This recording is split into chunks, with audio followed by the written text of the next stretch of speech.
Yes మరొక love జిహాద్ ఘటన వెలుగులోకి వచ్చింది.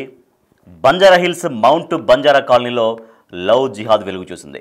సో లవ్ జిహాద్ అంటే ఏంటి అసలు?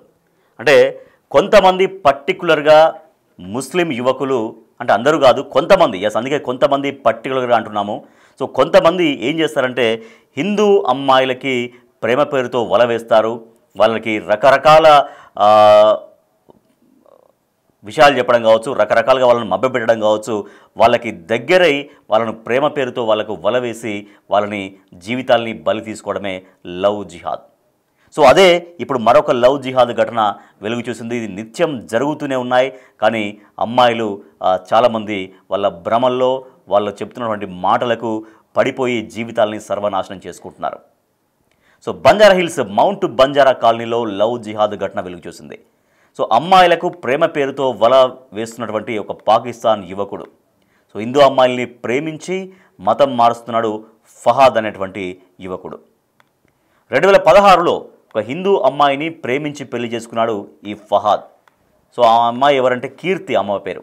సో కీర్తిని 2016లో ప్రేమించి పెళ్లి చేసుకున్నటువంటి ఆ వ్యక్తి మతం మార్చి కీర్తి పేరును దోహా ఫాతిమాగా ఫహాద్ మార్చేశాడు. సో కీర్తి కాస్త దోహా ఫాతిమాగా మారిపోయింది.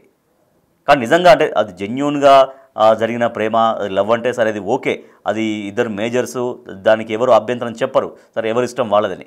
కానీ ఇక్కడ ఉద్దేశపూర్వకంగా లవ్ జిహాద్కు పాల్పడుతూ ఇట్లా హిందూ అమ్మాయిల్ని ప్రేమించి వాళ్ళని వల వేసుకుని, ప్రేమించినట్లు నటించి వాళ్ళని మొత్తం మతం మార్చి వాళ్ళకు టార్గెట్ పెట్టుకుంటారనమాట. సో ఆ టార్గెట్గా పెట్టుకొని హిందూ అమ్మాయిలపైన వల వేసి వాళ్ళని వాంటెడ్లీ ఈ రకంగా వాళ్ళ జీవితాలని నాశనం చేయడం, తర్వాత వాళ్ళను అనేక ఘటనలు కూడా మనం చూసాం.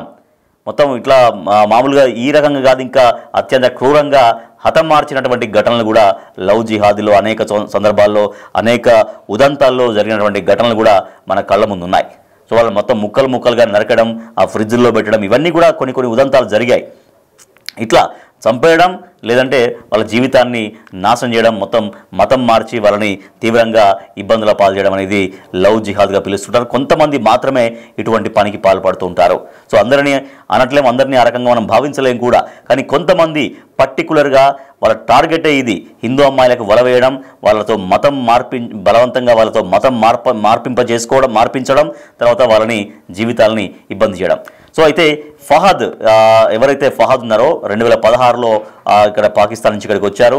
ఆ 2016లో హిందూ అమ్మాయిని ప్రేమించి పెళ్లి చేసుకున్నాడు. అయితే ఇప్పుడు ఎవరైతే మతం మార్చుకుందో, కీర్తి అనేటువంటి మహిళ ఎవరైతే మతం మార్చుకుందో, దోహా ఫాతిమాగా పిలువబడుతుందో, దోహా ఫాతిమా ఇప్పుడు మరో మహిళతో రెడ్ హ్యాండెడ్గా ఉన్నటువంటి తన భర్తని పట్టుకుంది.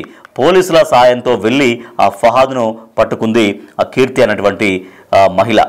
సో ఫహాద్ను పట్టుకుంది ఫాతిమా అంటే మనం కీర్తిని ఫాతిమా అంటున్నాం. సో ఆయన పేరు మార్చుకుంది.